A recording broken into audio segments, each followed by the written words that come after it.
Women Taking the Lead, episode 204. So much of what happens to us makes us who we are and helps us make the decisions that we make. And yes, I wish that I would have known myself better earlier, but there's so much of what has happened to me and the choices that I've made that have made me the person that I am and able to speak the things that I speak that I wouldn't change. I think I would listen more.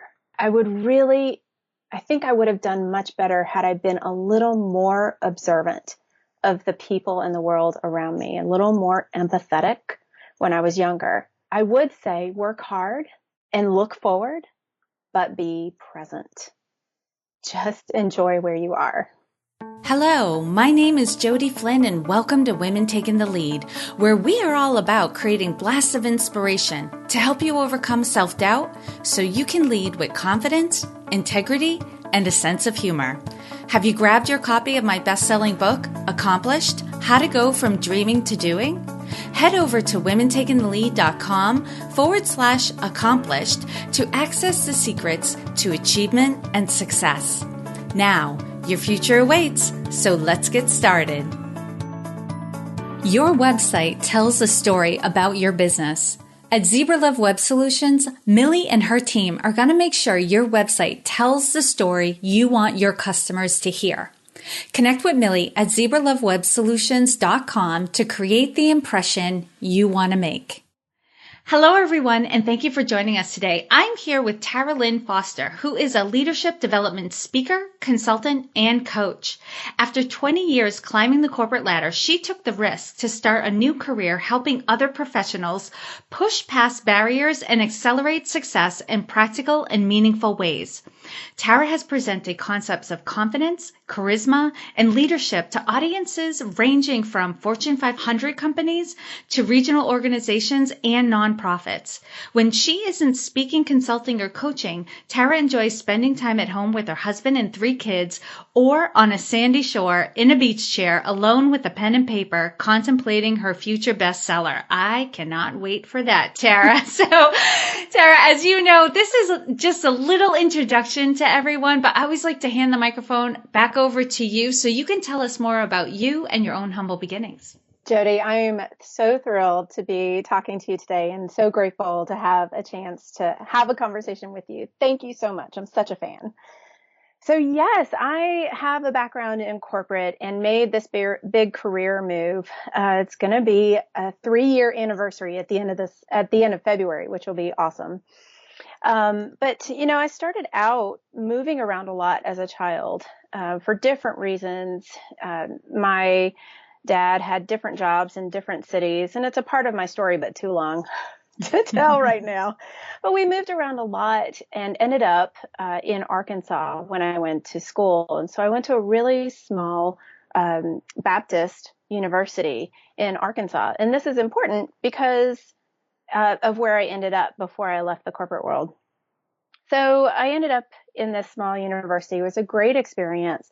But when I graduated, I took lots of different jobs that would allow me to do different things and learn different things. So I've done everything from Oracle, database, SQL programming, Unix programming, marketing information, process design. I've been on site with clients. I'm a client relationship manager. And so I moved around to different roles, and it was always great as long as I could learn something new. And so eventually I ended up at a large financial institution here in Charlotte. And even within that financial institution, I found that every 8 to 12 months, there would be some other assignment that really interested me or that I was getting bored in my current role. So I would go to this new assignment and learn something new, get bored, and then go to a new assignment. And somewhere along the way, through several different experiences, I just got to the point where there were some things that were consistent in each of those roles that I really, really liked, but no one role allowed me to do everything that gave me energy and fulfillment. And that's why I do what I do today. That's a great realization. Yeah, I don't think generally, I don't want to like paint everyone in the same picture, but it's not often I chat with somebody who has that level of awareness of their career where they're like, I love this, this, and this, and I don't love this, this, and this. How can I find a job or create a position or start a business where I get to focus on the things I'm good at and the things I love? And from the conversations we had before hitting record, you love what you're doing right now. Like you get jazzed by it. And I even commented to you that, wow, not everyone feels that way about that kind of work, but Right. you're clearly in the right place because of the passion you feel and the fulfillment that you get. And so when we were talking about it, because it's so fun for you, because you're so passionate about it, you're super confident. You know, when you go into a company to do leadership development or trainings or connect with people and coach them, you're probably on top of the world because you know what you're doing, you love the work, and you can see the difference that you're making. You know, what's interesting about that, and I love that you say that, confidence is one of those areas that I end up talking about a lot, and how we can build our confidence or use our confidence or bring it out from where it's hiding in the corners of our psyche, but in very practical ways. And the reason that I'm just smiling, you can't see this, but I'm smiling on the other side because I so over prepare when I go into these corporate assignments. And I know my stuff and I've reviewed my notes. I still feel nervous and I still have the conversation in my head of, you're going to be great. This audience needs to hear what you have to say. You're here to serve these people. This is not about you. You're going to be fine. You're going to be great. You know, I'm still talking to my inside voice. Thank you for reminding me that this is going to be scary. Thank you for reminding me that I might forget some lines. And thank you for trying to keep me safe, but I've got this. Yeah. And you know, Tara, I find that, you know, my own definition of what confidence is and what it looks like keeps evolving. But one thing, I love that you said that. One thing I've gotten very clear on is being confident doesn't mean you don't get scared. Right. Right? That you don't get the butterflies. It's more just a sense of you're on the right path. You're doing the right thing. Like you're going to be okay at the end of the day. Yes, you know, you might screw up a little bit here and there and make mistakes, whatever. Right? But at the end of the day, you will have delivered, you know, and accomplished your goal. If we focus on what we're there to deliver and how we're there to serve, and we can be present in that moment, I think it helps to turn the focus to the people who are hearing your message as well. But that confidence, everybody defines it a different way. And I've even had some people tell me, oh, I don't need to learn how to be confident. I'm already confident. I'm like, well, clearly you don't need my services. But I think what I call it is situational confidence, that sometimes we get into certain situations where we start to lose our nerve. That doesn't mean that we're not capable. It doesn't mean that we're not made of the kind of stuff that can move through any given situation. But in this one moment, maybe we question ourselves for some reason, and we need to find a way to pull it up from inside and put it out there for the world to see that this is the stuff we're made of. And that's the situational confidence that I try to help people find practical ways to pull out. And this is a perfect segue, Tara, because you know what's coming.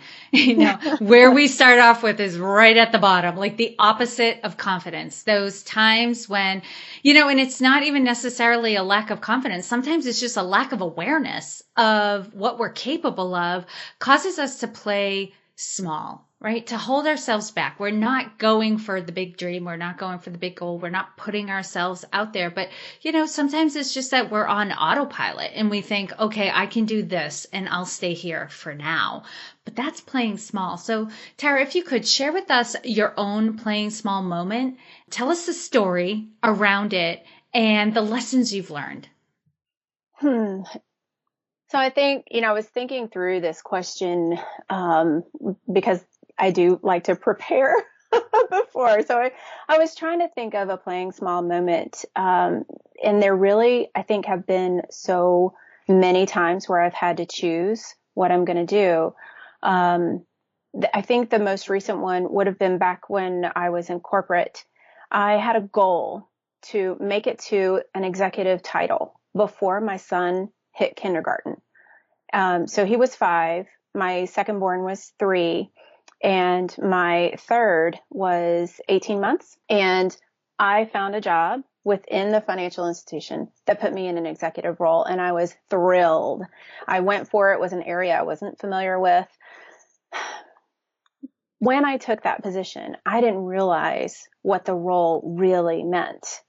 And so there was this one point in time when I was meeting with my manager and working on a project. My husband was in grad school. My kids were in daycare. He had a study group. It was my turn to pick them up that night. What I didn't know was that my manager was expecting me to stay until the work was done.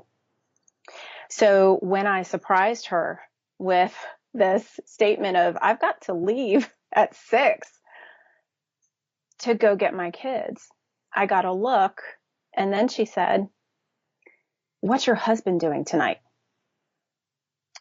And I just withdrew, and I answered as plainly as I could. But at that moment, I knew that my role was threatened because I was putting a limitation out there. And so I didn't say anything, and I was quiet, and I stayed until 6:30 because the daycare had a little bit of wiggle room for me. And so that role ended up being a little challenging for me because every moment after that one, I was trying to prove that I was reliable, that I was capable, that I was fit to do this job. And really, if I were playing big, I would have recognized that this was not the right role for me. So as it turned out, that role kind of shifted and moved, and I was reassigned. And 3 years later, I finally made the decision to leave corporate. But that was one of those moments, that playing small moment that chipped away at my confidence, that made it difficult for me to make bold, strong, brave moves. Wow, Tara. There was just a moment of silence. I could just feel my body just really getting in tune with what you were saying, because I think we can relate to that moment where we're seeing that the situation that we're in is not a good situation for us, and we've all been there before too. Instead of recognizing it and making a move and making a change, we try to conform. Right. And fit into a small box, to put our own needs way aside, to prove God knows what, like in your case, to prove that you were reliable and you were the woman for the job and that you were 100% committed, when the reality was it just wasn't the good job for you. And how do you take those lessons and keep them alive today? So one of the things that I do with my current business partner, who happens to be my husband, he is by default, he's unpaid, but he's my business partner. But one of the things I've carried forward is I need to communicate better. I need to do what I can to not surprise the people who are important to me, whether it's my manager or my family or my friends.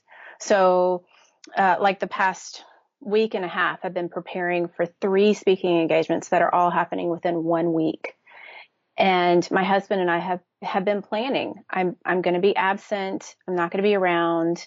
I already have a day on the calendar after all these are done where it's like, I'm not doing any work, so that I can re-engage and be present with my family. But we all know that that's happening.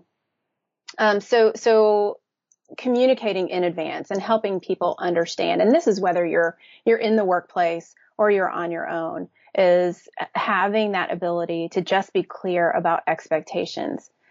The thing is that especially in corporate, it takes courage to do that, because when you create a boundary, you are saying no to something so that you can say yes to something else.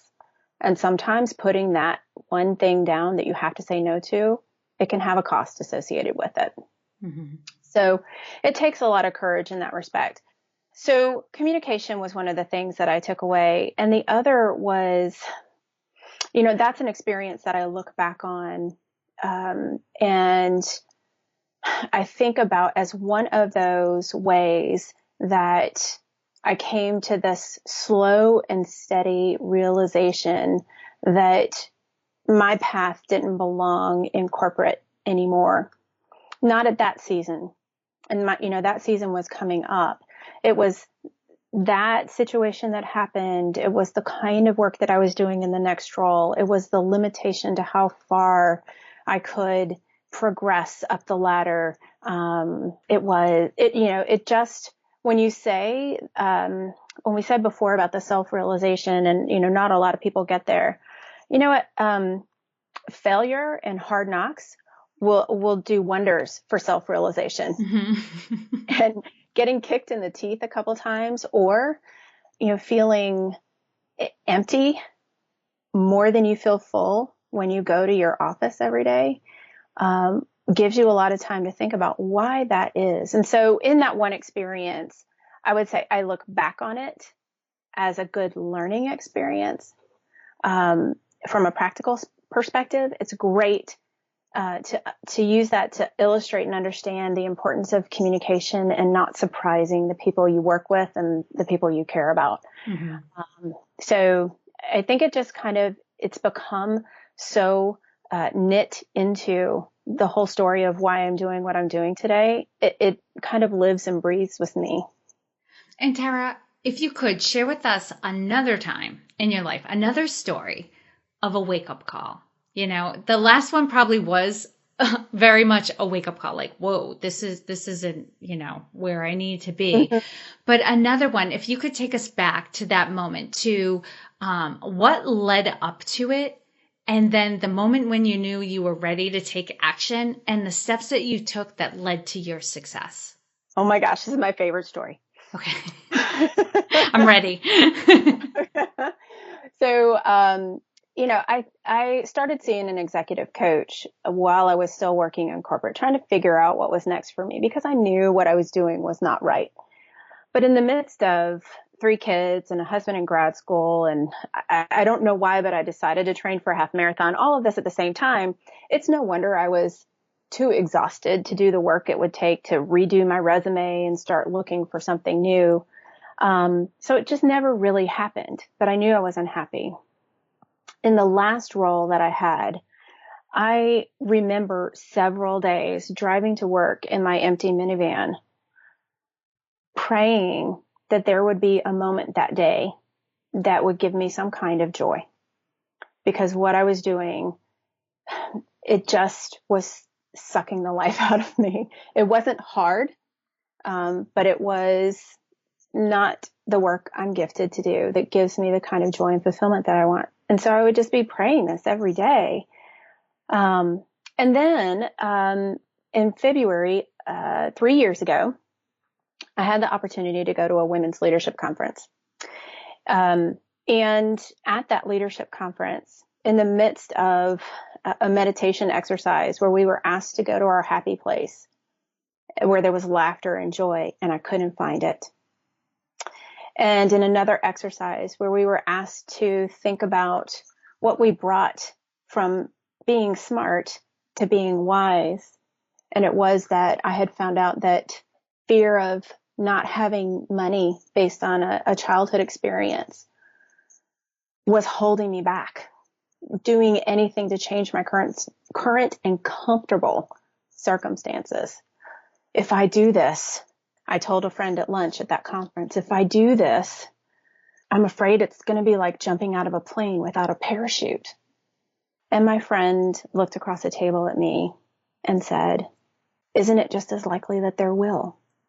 And it was at that moment that I knew that I would have to change things. So this was on a Thursday.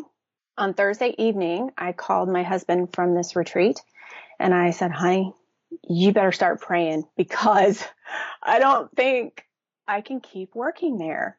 I don't care if I have to get a job at Gymboree, but I can't keep working there. And, he was so supportive and so kind and didn't become alarmed because, he knew that I had not been happy for a while. So that was on a Thursday. And on Monday, I went into my manager and resigned. And what I tell people is it sounds like a 3-day decision, but it was a 3-day decision that was 5 years in the making. So that's my catalyst moment. I went in and resigned, and my manager asked me, "Where are you going?" And I said, "I don't really know." I'm not really sure what I want to do. And even now, Jody, this year of my business, which will be officially, I'm in my, year 2.5. It'll be 3 years in June.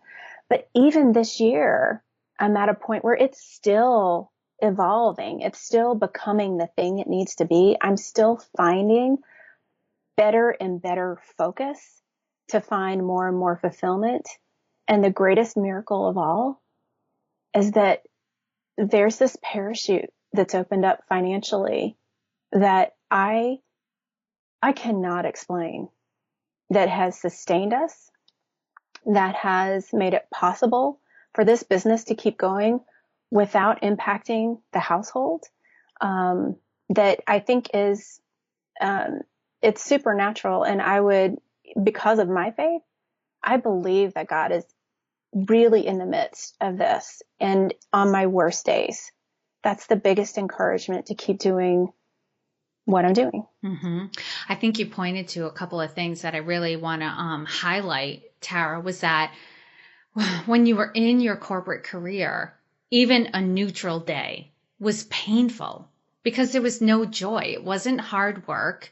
It was fine. But it gets to a point, I want everyone to recognize, it gets to a point where things that are fine or okay or good enough really are not. Like we can't kid ourselves any longer that if our work is not fulfilling, if we don't feel like we're contributing, we're actually hurting ourselves. There's no such thing as a neutral position. Right. And that in your business, even like without the quote unquote parachute, right? The guarantee that you will have a paycheck, that because it's for you, because you're focusing on the work that you love and contributing, things are working out and you are finding fulfillment, even given, the amount of risk it takes to have your own business. Exactly. And that, really came to light as I was doing goal planning for this year.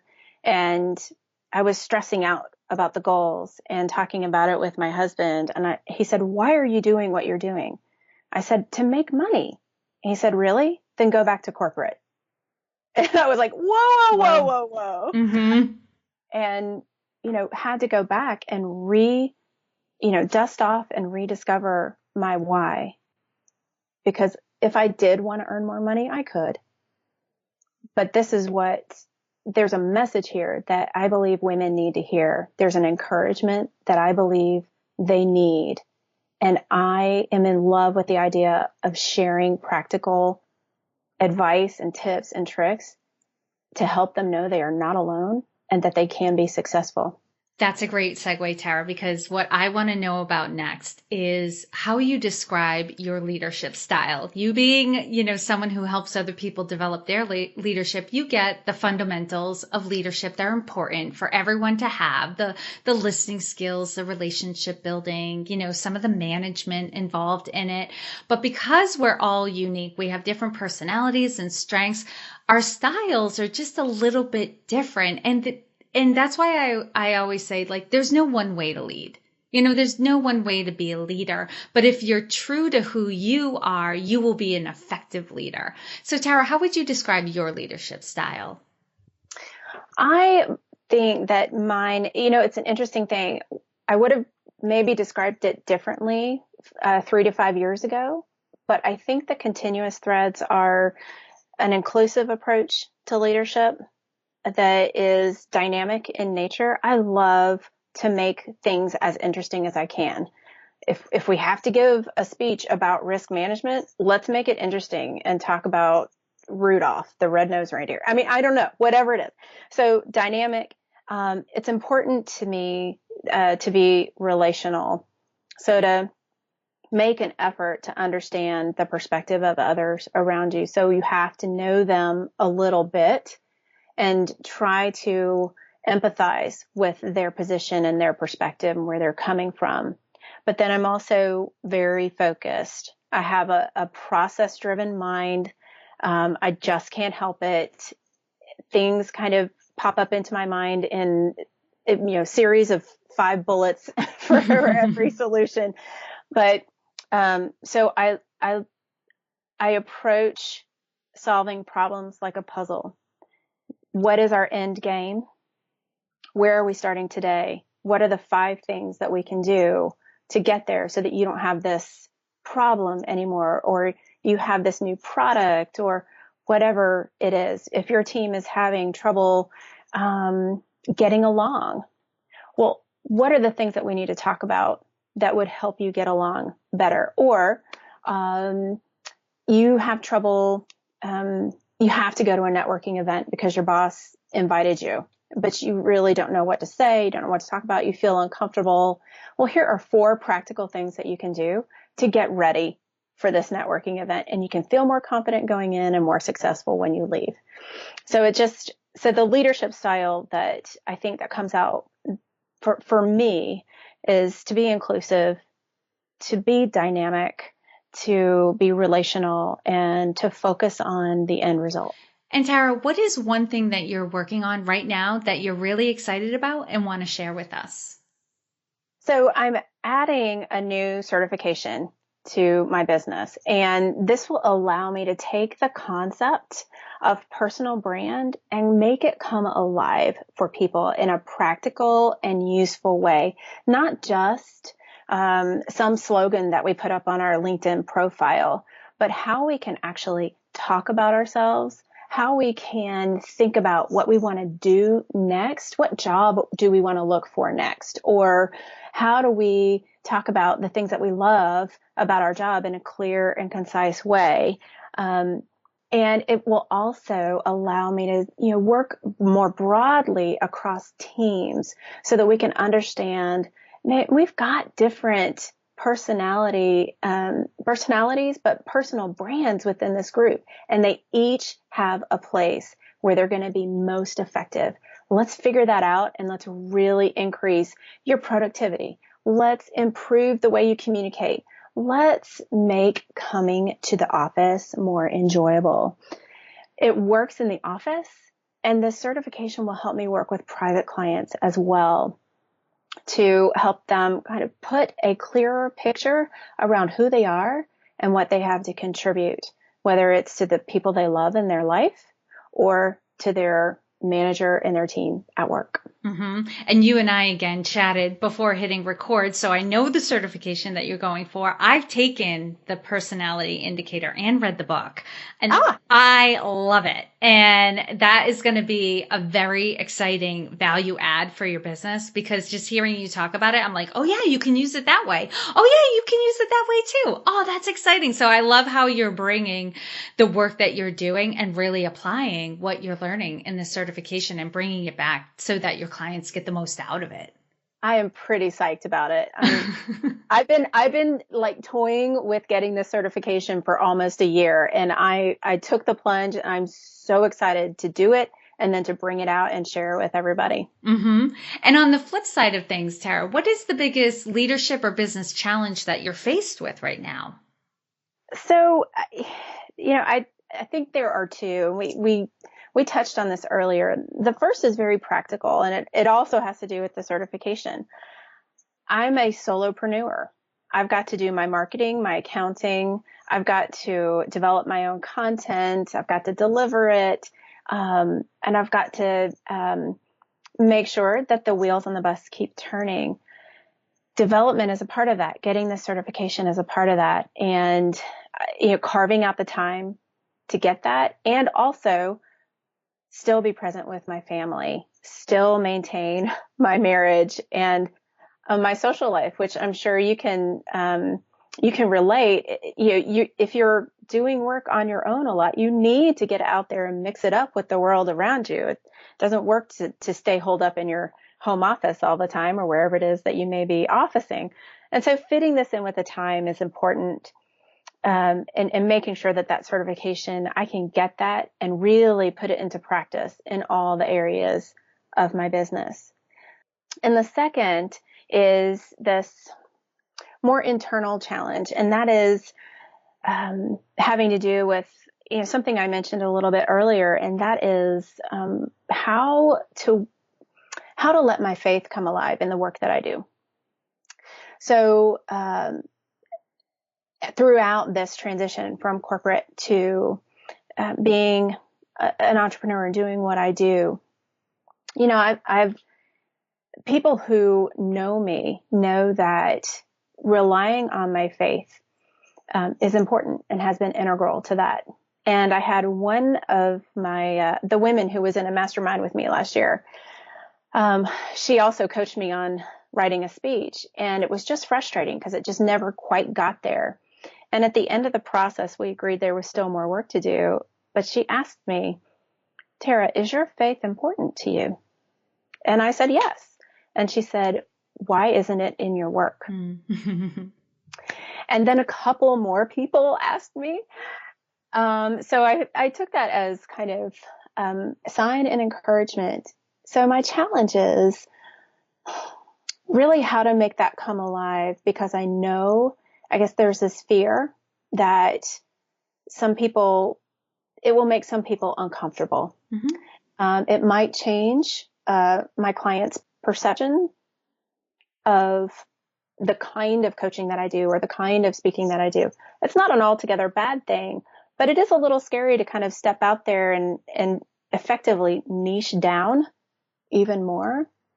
But that's a challenge that I'm trying to push through this year. And just, there's no better way to describe it than to say, to make my faith come alive in the work that I produce. Mm-hmm. And you know that this is a question I've definitely been grappling with, because the sense that I get is what I used to believe is like, if I talked about spirituality or mm-hmm. intuition, I was going to scare the bejesus out of people, right? Like people were just going to think I was a crazy person. I was a fanatic, but, right. But you and I both know that is not true. And I think, for the most part, the people who've been listening to this podcast know who I am, but what they didn't really know about me until maybe really recently was that I am a spiritual person. I believe in a higher purpose. I believe we're all connected. I believe there is a power greater than we are that we're all connected to, right? And that we're all one. And I find that the more I talk about that, the more people are reaching out to me being like, me too. Me too. And people are hungry for it. I think there has been a lack of that discussion in our culture that has left people a little bereft, and feeling empty. And now that I find that I'm talking about it more, people want to hear it more. That is encouraging. For sure. Yes. And you'll continue to grapple with it for a while. I don't want to take it away from you, but yes, I feel like my sense, this is my opinion from my perspective, you are definitely going in the right direction. So this is fun, Tara. I have the Jody Flynn seal of approval right you there. You do. You can, energized. I'll write the testimonial. I have allowed Tara to talk about her faith in her business. Go with God. That's awesome. That's awesome. All right, Tara, now I'm going to do a quick leadership roundup. So tell us, what is one practice you have that helps to make you a better leader? I know a lot of your guests say this, but I have a morning ritual that is critical to getting my attitude right and putting me in the right place to start my day. It's just writing down 5 things that I'm grateful for. Some days I'm more creative than others, but just remembering the things that I'm grateful for. And then I read some scripture and I meditate on that and write some things down that occur to me as I'm like thinking about how I can apply that to my life. And a little bit of time in prayer. And then I start my day. So that morning ritual, if I don't have it, um, it, it just seems like the day doesn't fall into the rhythm it ought to, or maybe I get more distracted than I otherwise would. I've just found probably in the last 18 months how critical that quiet time in the morning before the world wakes up is to starting my day in a really good, peaceful way. And Tara, what advice would you give your younger self? So this is funny. I was like, I don't know. I wrote an article I never published on my blog, and it was all about uh, dear younger self. 20 years from now, someone's going to ask you what you would have told yourself. Don't tell them anything. Um, But I thought about this and I thought about this, and so much of what happens to us makes us who we are and helps us make the decisions that we make. And yes, I wish that I would have known myself better earlier, but there's so much of what has happened to me and the choices that I've made that have made me the person that I am and able to speak the things that I speak that I wouldn't change. So I thought really long and hard about it, and I think I would listen more. I would really, I think I would have done much better had I been a little more observant of the people in the world around me, and a little more empathetic when I was younger. I would say work hard and look forward, but be present. Just enjoy where you are. And Tara, share with us a success quote or a mantra and why it has meaning for you. I was so happy about this one too. I love these questions. All right. So I put something up on my wall when I first started my business. So I have two, Jody. One is a quote from Marilyn Monroe. Fear is stupid. So are regrets. So jump out of the plane because it's just as likely that there will be a parachute. And I carry that one around with me and it's on my back wall. The other one is a verse that is kind of, it's what we call a life verse. It kind of is the one that I go back to all the time whenever I get stressed out or worried or wondering, getting preoccupied with what's going to happen next. So for those who are have looked up scripture before, this is in Philippians. It's Philippians 4:6-7. Do not be anxious about anything, but in everything by prayer and petition with thanksgiving present your requests to God, and the peace of God, which transcends all understanding, will guard your hearts and minds in Christ Jesus. And the reason that I love this is because it doesn't say pray and God's going to solve your problem.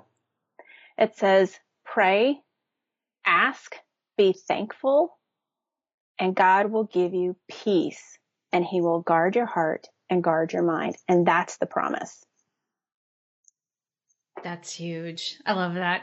Nice job, Tara. Good choices. Thank you. And lastly, what is the best way for this community to connect with you? Oh, lady, I have become a fan of Instagram. So have I. So I am on Instagram, Facebook, LinkedIn, and Twitter, but that's the order in which I'm most active. So I would love for people to connect with me at Tara Lynn Foster on Instagram, Tara Lynn Foster LLC on Facebook, and you can look me up at Tara Lynn Foster on LinkedIn as well. Awesome. And for those of you listening, you can find all the links and resources that Tara shared in this episode at womentakingthelead.com. And Tara, thank you so much for taking the time to inspire and enlighten us. We are all better for having met you. It is so my pleasure, Jody. All right, ladies, I'm going to talk straight because I know you ambitious, high-achieving entrepreneurial women appreciate that. I know some of you are struggling and you find yourself saying, I know what to do to achieve my goal, I'm just not doing it. And you're struggling with having the time, energy, or willpower to move forward in your business or career. You may even be thinking you've developed adult ADD. I can help you with that, and you'll soon be surprised by how much you are able to get accomplished. No more going it alone, suffering silently while another year goes by. Send me an email at Jodi, Jodi, at womentakingthelead.com, and let's get the conversation started. Thank you all for joining me on Women Taking the Lead. And to strengthen you on your own leadership journey, I'd like to send you off with a quote from Marianne Williamson, so here goes. Our deepest fear is not that we are inadequate.